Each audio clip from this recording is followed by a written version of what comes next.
పోలయ్యాయో తెలుసుకుంది. ఇక ఫలితాల తర్వాత లెక్కించిన ఓటర్లు మ్యాచ్ చేసింది. ఇలా మొత్తం 542 లోక్సభ నియోజకవర్గాల్లో మొత్తం 538 స్థానాల్లో డేటా మ్యాచ్ అవ్వలేదని ది క్వింట్ చెబుతోంది.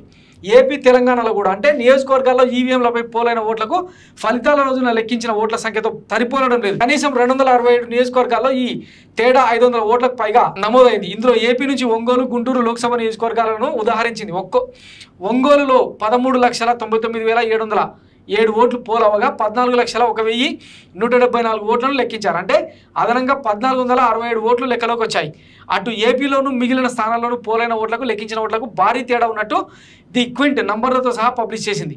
గుంటూరులో పోలైన ఓట్లకు లెక్కించిన ఓట్లకు 7,928 ఓట్లు తేడా వచ్చిందని క్వింట్ ప్రచురించింది. కర్నూలు 6,389, నంద్యాల 2,360, కడప 4,109, అనంతపూర్ 2,751, హిందూపూర్ 6,572, తిరుపతి 3,004, చిత్తూరు 6,858, మచిలీపట్నం 1,878, విజయవాడ 4,960.